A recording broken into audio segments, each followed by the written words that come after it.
1, 2. We are live, man. We're back. GYGB War Report Show. Your man Roberto Flack. The illustrious Coltrane. What is goody? Yes, sir. Yo, we got fights, man. We got fights. Showtime is back. We got fights, fake fans, and right, all types of crazy stuff going on. But man, I don't know what you wanted to get into first. I think before we got on, we got several things to discuss, but I think we have to set up the show right. I'm the Florida chapter, obviously, but the GYGB crew is comprised mainly in the wonderful city of Philadelphia. So we unfortunately lost a big figure. Obviously, in Philadelphia's world of boxing, but in general, when you think of high-level trainers and you think of trainers that have trained world champions, and we can go down the list, man. But we unfortunately had the passing of brother Naseem Richardson last week, and none of us. At least myself, I wasn't aware of any illnesses that he had. Obviously he was sick, but it was a major blow to the boxing world. But obviously, particularly in Philadelphia, man. And I'll let you take over from here. So, go ahead. So well put, my dude. And the thing about it is that Naseem Richardson was such a staple in the boxing game, period. Obviously what he meant to the city of Philadelphia. Just a real quick backstory for people that might not know. When first time I heard about him was early 90s, the Philadelphia Daily News did an article on his sons, Rocky Tiger Allen, Rocky Tiger Richardson. And they were about 12, maybe 10, 11, 12 years old at the time, tops 12. And it was this big deal because it was they were cut up like grown men, these little kids, and they could do all these push-ups and sit-ups like he was training them like it was a boot camp type deal, like Navy SEALs. People wasn't just used to seeing kids train and look like this. So the Daily News did this article, on Rock and Tiger, and at that time they were making headways in the amateur ranks. End up not really doing. I think Rock or Tiger end up going pro and signing the Golden Boy. Can't remember which one. One of them just stopped boxing, completely. But Naseem, because of what he did with his sons, and not to mention his handprints and his input in the amateur program collectively together. You listen to guys like Terrence Crawford, Gary Russell Jr. They all have a story to tell about, either being a part of a camp that he was in, or him being around, just always being, within the fabric of boxing this whole time. Before people even knew him as Swim Not Get Wet. In fact, Carl Dargan, Dynamite, Philadelphia fighter, which is his nephew, he came up under Naseem Richardson as well. But prior to that, like I said, his sons was first and foremost and I'm sure it was people before that, but this is what kind of got him on the map nationally. And it was interesting because I read something from Evander Holyfield, because you forget, like, boxing is a fraternity, it's a family. And, Holyfield was actually the first person to post something about it, and, kind of touched on it and spoke how, he was a good friend of his, and, he learned things from him. And this guy, eat, sleep, drink, boxing. He was just a good man, completely different. They don't make men like that anymore. And I know people always got good things to say about people that's dead, but you heard this before. We lost him, unfortunately, a week or two ago. You always heard people, big him up and talk about how they learned certain things from him. He was just one of these guys that you can't tell the story about boxing without mentioning this particular brother, because, like I said, his input was so impactful. and it might not be to the level of like a Manny Stewart, you know, another guy that we lost that was, you know, a part of the fabric. But he's one of these pages that it's in the history books that you gotta acknowledge when you go back. But yeah, people can. I don't know if you can Google old Daily News article. Maybe you can, maybe you can't. You know, because there wasn't no Google back then. But I'm hoping that they printed that article somewhere because it's very intriguing to see what he was doing with his sons. I mean, now that stuff is normal now, but you know, back then when he was doing this with Rock and Tiger, I mean, it was phenomenal. And I think that kind of opened the floodgates to where he's at now. And obviously Bernard, you know, helped bring him along, and he's always been in Bernard camp. In fact, people forget he was the one that checked Trinidad raps before it was him that checked Trinidad raps prior to the Margarito situation. So, I mean, you can't, like I said, you can't even tell the Cotto story without mentioning Nassim Richardson, because if he doesn't catch the raps, Cotto doesn't get his revenge.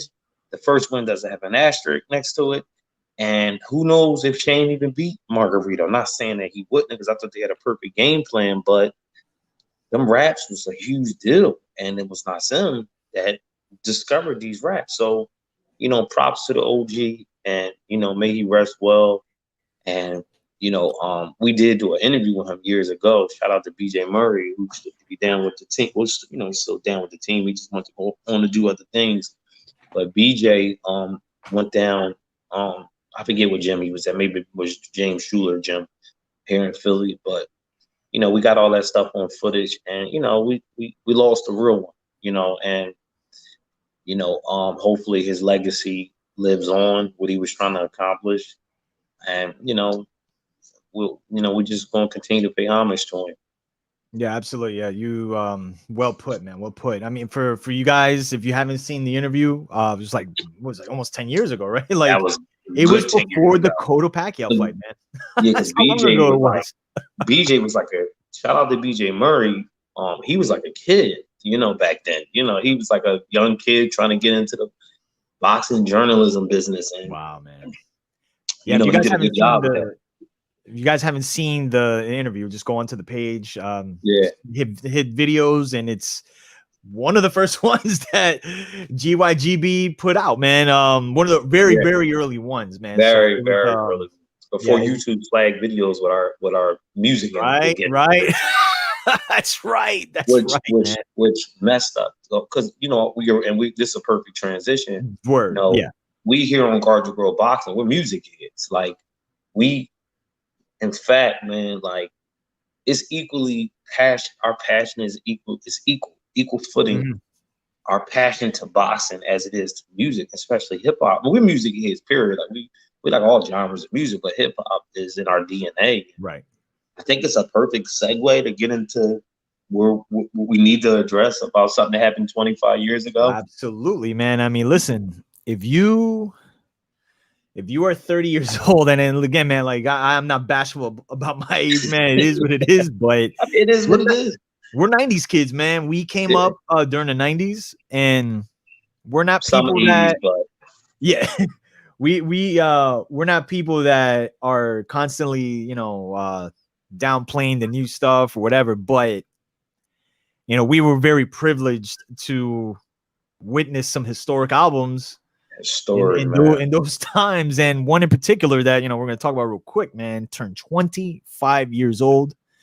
So was it Sunday? Yeah.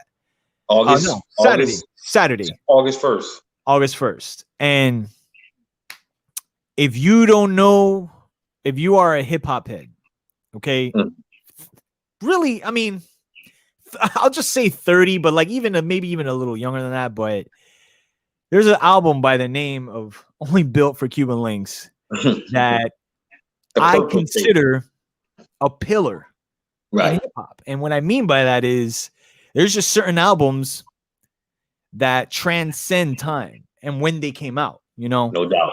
And that, without question, is one of them, man. And, you know, to the point where the actual product itself was part of the marketing of the album, and in a way, well, not in a way, but it is almost referred to as, you know, the purple tape more so than people calling it Cuban Links. You know, it was part of the shtick of I think what ended up becoming, you know, the lore of that album, man. Boy, listen, I mean, we talk about some of the greatest albums in hip hop history, and we parade the 90s a lot, but that is an album that I think for all of us, man, collectively, when you just from top to bottom, and we had this, remember in the chats we were talking about like what ROD had mentioned, like what if you had to pick one CD or one album to head on the road for, and you only could pick one between, what was it, the Infamous or Cuban Link? It was Infamous and Cuban. Yeah, man, like how I mean, for me, it's for me, I'll say this, and I'll pass it to you. The thing with that album, and I guess for me, it's just the summer of '95 to this day, man, was the best summer of my life. I remember everything about that summer, everything, and that album, man, was the cornerstone of that album. And mind you, man, it came out in August, but this dates us, man. Okay, but this is in the time where maxi singles were first coming out, and you were getting prepped for an album to come out. So I told the story about how me and my man, one of my best friends, that Mark, who's in Spain right now, we just like y'all, man. We were at that point in '95. We're Wu-Tang heads. Like, I mean, we're hip hop heads in general. Yeah, Wu-Tang just exploded, man, and it was just Meth came. I mean, the album came out, the first album. Then Meth came out. Then ODB came out, and we saw a trend. You know, we saw a trend of, oh well, you know, they're all coming out with solo albums. And I know you remember in the back of the Source, they used to have the hot tape of records that were coming out, right? Yeah. So there was 2 songs on there. Now we knew at that point, Glaciers of Ice, the video came out. We're like, all right. There was 2 songs that were in the back of that Source magazine, and it's just they told you the name of the song and who was on it. Those 2 songs were Criminology and Verbal Intercourse that featured Nas. Now again, none of us have heard this yet. All we've heard is Glaciers of Ice. Right. We go, me and my man, this is June '95. Me and my man go to the now defunct Specs Music, and we go there. The maxi single had Glaciers of Ice on the A side, and the B side was Criminology. Now that was the record we were trying to listen to because we already heard Glaciers of Ice on the Clue tape. On the radio. Yeah. So to backtrack a little bit, me and my man Mark were big Scarface heads, okay? In 7th grade, okay? Before the explosion of the samples and, you know, people wanted to be mafioso. We were, and mind you, man, like, you know, don't judge our parents. It was a different time. You know, it was totally different time. At an early age. So me and my man used to joke, like we would say little excerpts from the movie and the whole nine. So, you know, we loved Scarface. So we go get the maxi single. We go to my first car, 1980 Mustang. No bass, straight treble. We didn't care, man. We were ready. We popped that tape in, and the first thing we put in was Criminology because we already heard Glaciers of Ice.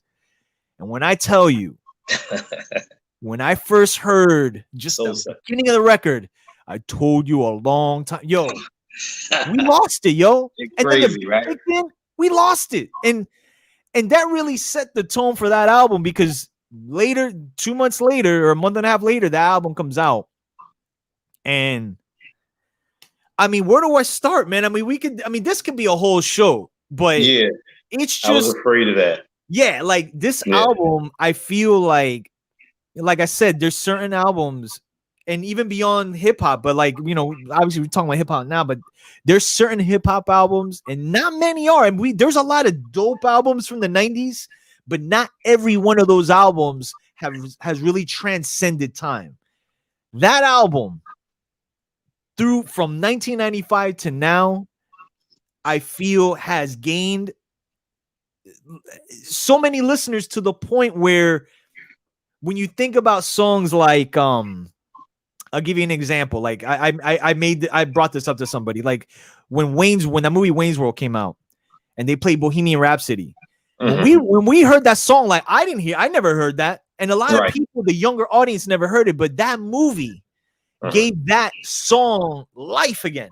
Yeah. And I feel with they had the 10-year anniversary, they had the 20 and the 25, but I've physically have seen younger people, like my own family, other people, like younger people that have gravitated to that album. And it's something, it's hard to explain, man. There's just a rawness of that album that it's hard. Like for me, I feel like it's just one of those albums, man, that 50 years from now, people are probably going to still be talking about, like legitimately.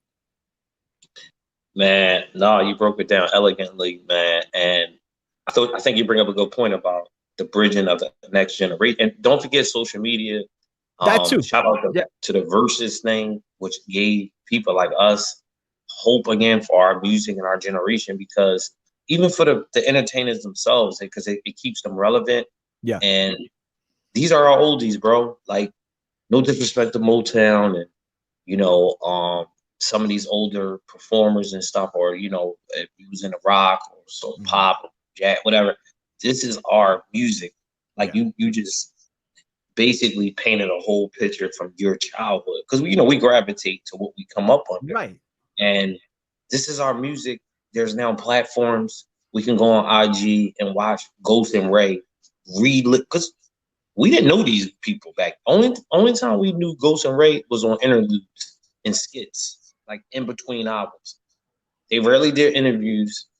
There was no social media, so you didn't really know nothing about these dudes. Only thing you knew about them was, like you said, maybe they wrote an article in the Source magazine or something, and when they talked on the album, that's the only time you got a chance to really relate to these dudes. So going back to Cuban Links, what you said, it's a pillar. It's one of the greatest albums ever put together.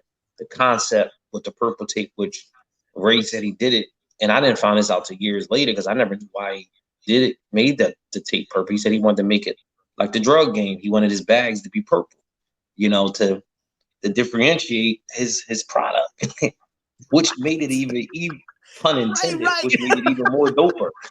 You feel me? Right. That's crazy, man. It goes over people's heads. It goes over people's head, and the original, the concepts behind it all. The album, like you said, because back then singles was a big deal. So when I heard the album came out August 1st, I thought it was a misprint. When I read it, I'm sorry. There's no way this album came out August 1st. We was banging it all summer, but it wasn't that we was banging it. We was banging Glaciers of Ice and Criminology, and what's my other joint? Heaven and Hell remix, which Incarcerated Scarface. Which Incarcerated Scarface, my bad, and Incarcerated Scarface. You got 3 singles that you playing the whole time, and now Heaven on Earth was on 36 Chambers, right? You mean Heaven and Hell? Heaven and Hell. I'm sorry. Yeah, no, that was on Cuban Links. That was on Cuban. All right, I'm mixing. I'm tripping. I'm mixing Heaven and Hell with Kenneth. So that's the you understand. They had the remix though. Remember, they had the remix. Can It Be Also Simple was the introduction to Ghost and Ray. That's where I was trying. Right. That's a good point. I always mix them 2 songs up for some reason. So when that song comes out, I'm moving out of state, knocking off a half a kick. Ghost, they both kill it. The verses is crazy on both of them songs, and that's the beginning. So you got Can It Be Also Simple to Me remix, Incarcerated Scarface, Glaciers of Ice, right? Criminology. So that's like 4 or 5 songs right there before we get to the actual album. So all summer we banging these songs. So by August 1st now you get even more of a treat because this album is so well put together. It's put together from production, the songs, the whole 9. The skits is crazy on there. When Ghost is just really having a normal conversation, but his energy is so crazy because he's New York them dudes are New York. Anybody that knew New York dudes or grew up listening to New York, like they're New York to the 50th power New York dudes. Words. So the extra hype about everything, and you know, B son, you know, it's just funny. But listening to Ghost yesterday talk about the album, he said he did that skit in the car, like he was just talking, so it wasn't a planned skit. He said he was in the car with Ray talking about Clarks. That's crazy. And here's the crazy part that I never knew. They wrote the album in Miami. Right. Did you hear them say that? Yeah, At man. the Flamingo Hotel. Is that hotel still around? Nah, I don't think so, dude. Yeah, probably not. We're going, you know, that it sounds old. You know? Don't quote me. I have to check. That's a trivia question. I gotta go. Yeah. I gotta actually check that out. Yeah, but anyway, they talked about how they wrote the album in this hotel, and Ghost and Ray don't know each other like we thought they did. And I learned that watching the Wu-Tang documentary. I mean, the little show on Hulu. Bro, didn't you think they were like best friends from 3rd grade? Or did you know this already? We all knew that there was a section of them that knew each other, right? From growing up. I think like RZA knew, he knew GYGB, right? ODB's cousin. That was ODB cousin, right? But it was all but I don't know if it was Rain. I don't think Rain and Ghost came up together to that point. They didn't. That's the thing. Like they were talking on the live, him and Ghost, the day of the reunion. He was just like, "Yo, like I always wanted to rhyme with. Like I didn't know you basically, and like as soon as we connected, you know, I was like, oh, this is a dude I want to connect. But they didn't know. Like the point I'm trying to make is the chemistry was so crazy. You would have thought they've been rhyming together since like 7th grade. I mean, the chemistry was like they had the best chemistry outside of EPM, like in Prodigy and Mobb Deep. Yeah. Like, you know, two dudes that just belong together, right? The chemistry between them was so crazy. And then Ghost yesterday say, this is stuff we're still learning about this album that we didn't know. He said he had more fun on Cuban Links than Iron Man, his own album. He said he was dealing with diabetes, which I didn't know he had. You know, he was just in a real comfort space. They was 25 years old, having fun. It was at the height of their career. I think Cuban Links went like double platinum or something. You know, the like I said, the energy, the delivery of the album, and where I was at in my life, you know, speaking of how you said, you know, just getting in the cars, you know, just being a teenager, you know, we always talk about this, right? We say the 80s was the start of it all. It was a great era, but we were little kids in the 80s. So we wasn't out really partying, having fun. We had to be in a house by a certain time in the 80s. So the music hit different.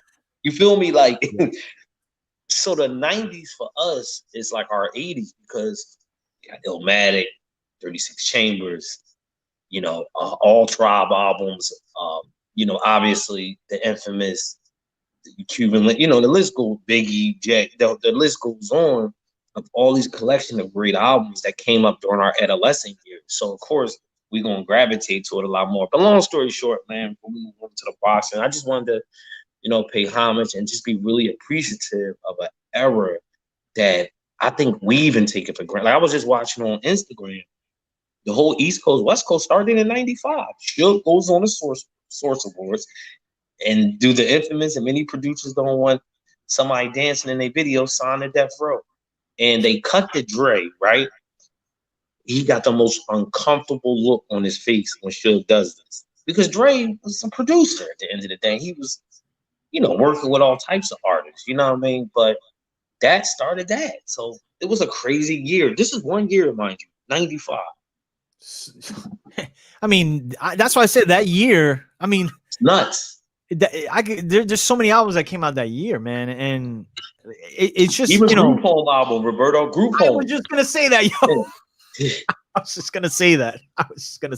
Production was nuts on that joint. Crazy. Just unfiltered, man, like unadulterated hip hop, man. That's the best I can put it. And I made a comment yesterday, man. Like, and you touched on it.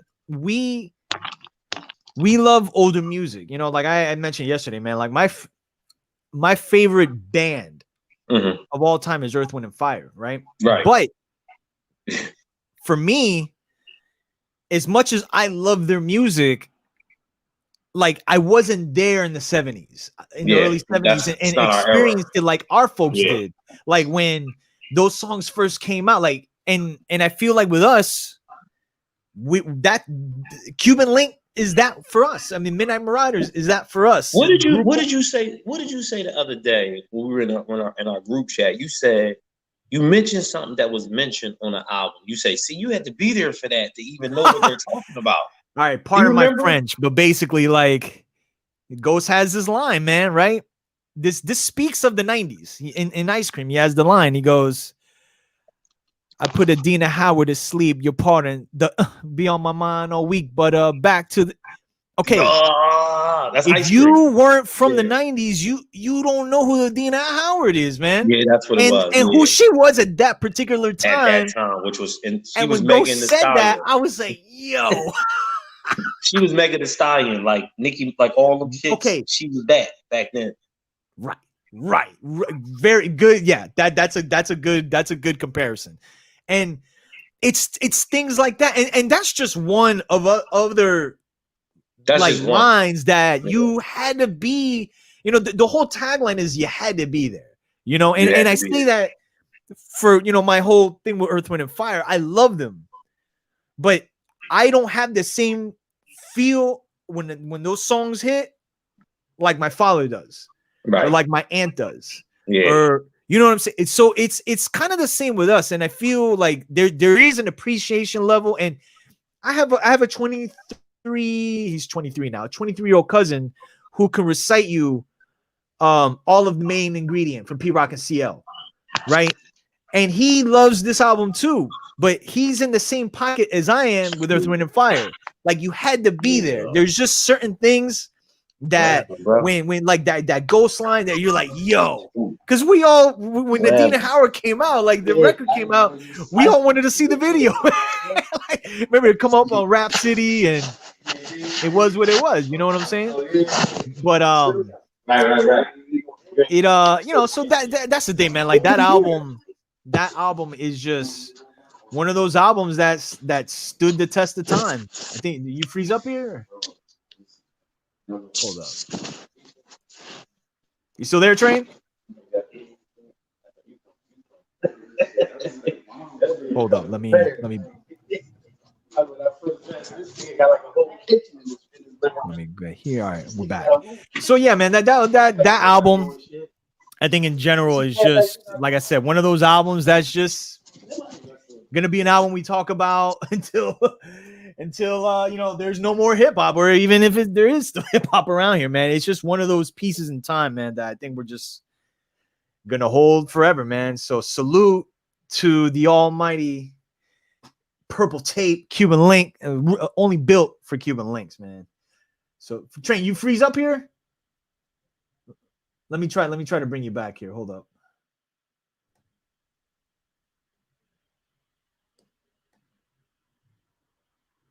See. So yeah, so obviously we got some boxing to talk about, man. And Showtime has officially returned. And we didn't get a chance to really cover the whole widespread of fights that they unleashed. They made a huge announcement. I think really the big one that we were anticipating is the doubleheader with the Charlo brothers. Jermell facing Jason Rosario, Sergey Derevyanchenko, man. So hold on one second here. Train, you there?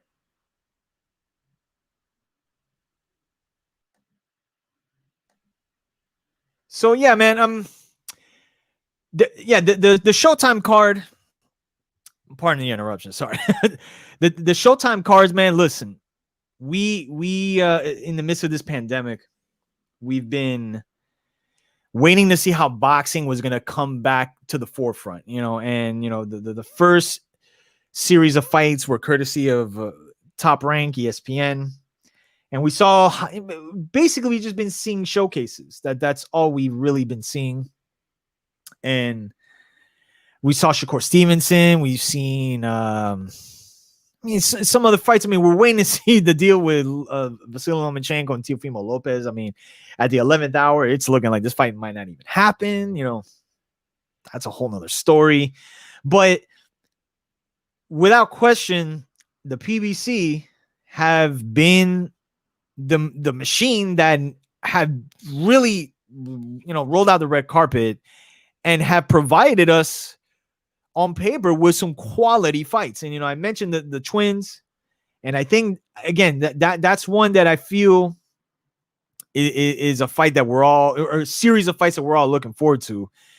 And that one's going to be pay-per-view. Gervonta Davis, Leo Santa Cruz, that's going to be pay-per-view. And I'm trying to think of some other fights that they're, if I can go on the list here. But, one of the fights that people are or were waiting to hear about that wasn't listed in the Showtime cards has been announced, I guess officially, but I'll get to that in a second. But Errol Spence and Danny Garcia has officially been announced. I don't know how you determine formally or officially, but November 21st on paper seems as if Errol Spence versus Danny Garcia is going to take place on Fox pay-per-view for the WBC IBF Welterweight titles. But again, I made mention of this not too long ago, but I think we really have to start talking about these fights in conjunction with, either, I don't want to say TBA, but subject to availability or subject to change. Why? Because we're still in a pandemic. And this past weekend, we saw Stephen Fulton Jr. was replaced in the Angelo Leo fight as he tested positive for the coronavirus. And, the worry I think that people are having is whether it's the Charlo card, whether it's that particular card, and Fox, as we're doing the show today, Fox is supposed to, I believe this Saturday, they're supposed to roll out their red carpet as far as fights that they're going to be announcing. And, we have to really look at this at a point where we may not get some of these fights till 2021 because of what's going on. We're seeing what's happening with other sports. We're seeing what's happening, obviously, particularly with Major League Baseball, where like half of these teams are testing positive. They're canceling games. The NBA is within a bubble, and it seems like they're doing all right, even though like probably going to see some positive tests too here and there, quarantined. But with boxing, and we've seen this. I've seen this with the UFC. Some of these trainers and fighters have tested positive too, like at the 11th hour. So the one thing we'd hate to see happen is particularly a fight fights, with that are on pay-per-view, whether it's the Charlo cards or the Charlo's card, and then Danny Garcia and Errol Spence. For people that are anticipating this fight, and I'll talk about it in a minute. I think Train's going to come back in a second, but I get boxing is doing the best they can to kind of, stay afloat. And I think Al Heyman has been really the only, outfit or the PBC that have put on quality card or have rolled out the cards that look quality on paper. And we all are hoping these fights pan out, but I'm of the mindset that, it's in the back of my head that there's a good probability these fights might get postponed. Okay. Because none of us know what's going to happen in these next 2-3 months, man, as it concerns the pandemic.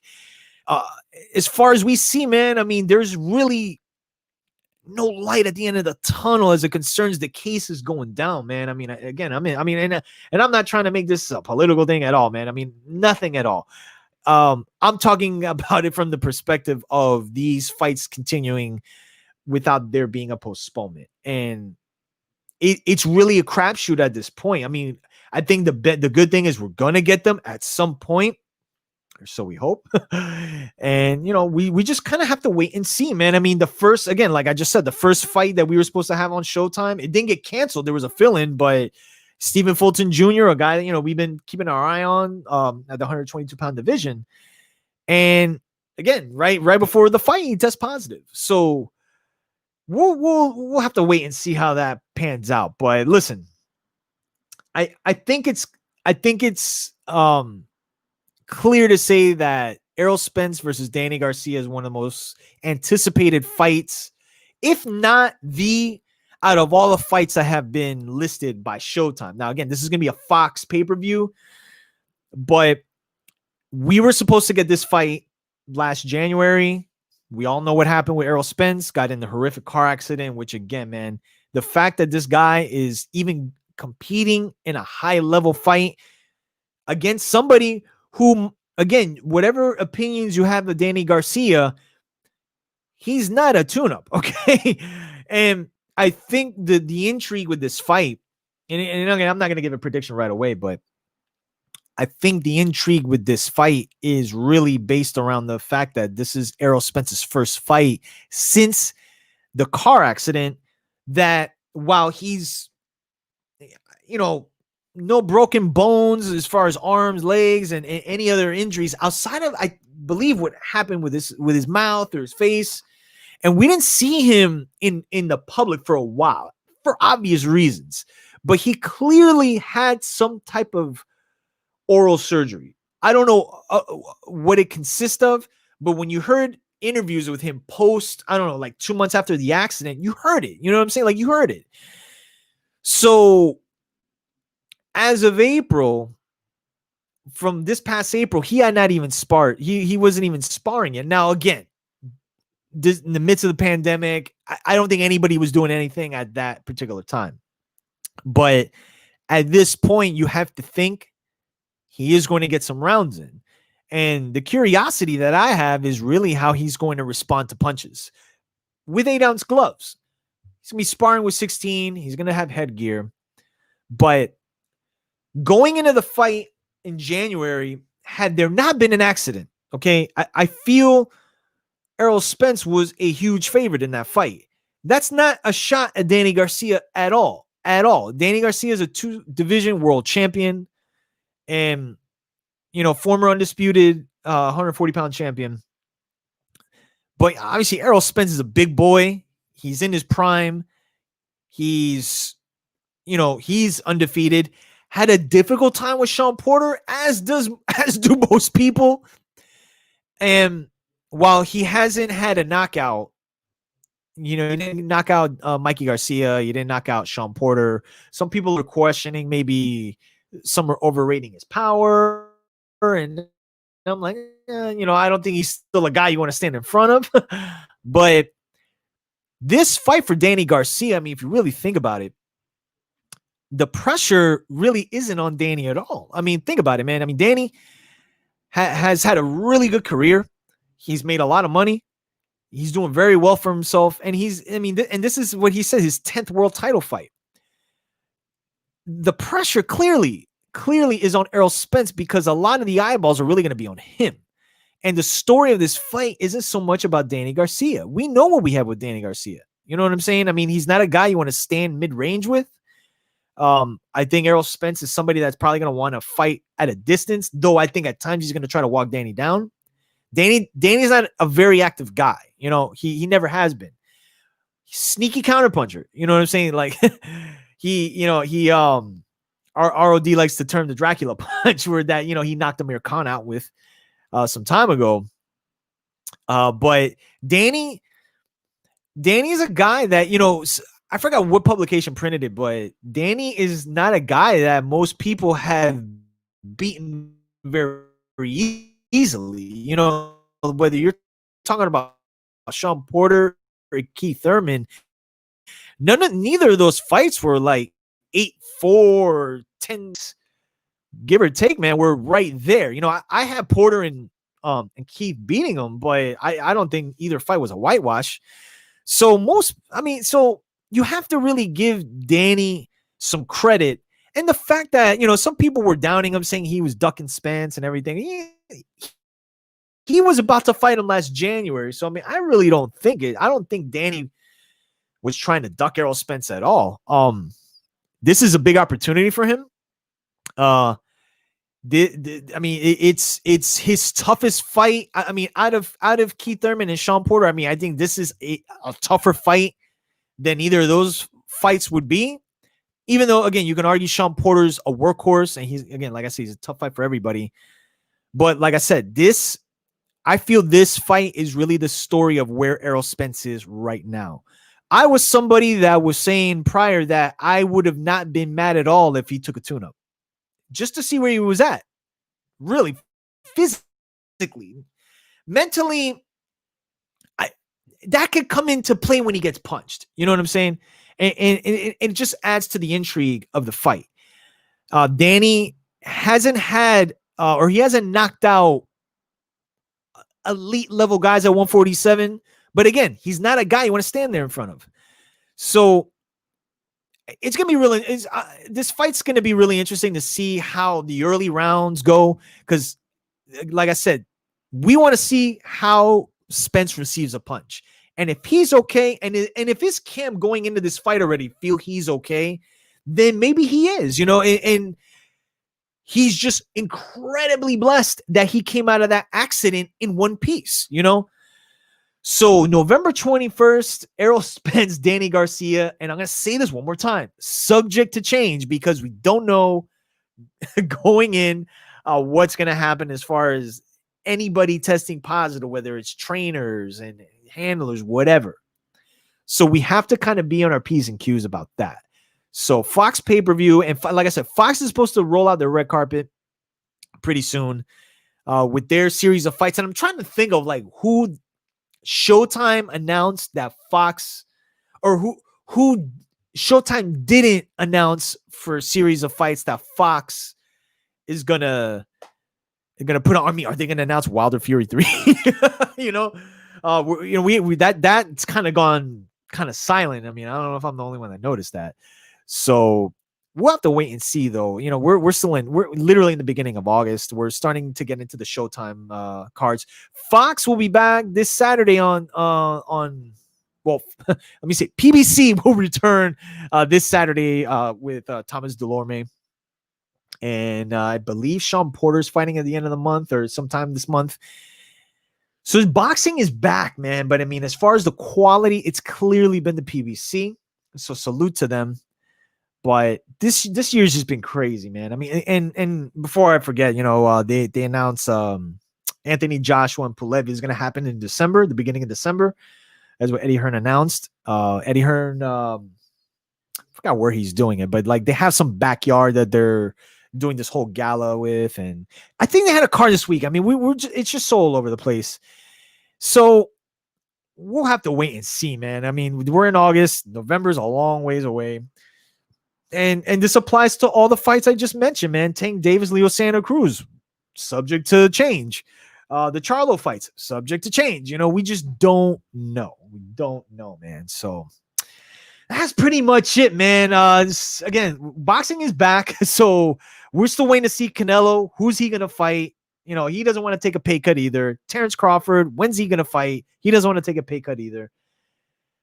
It's been a very...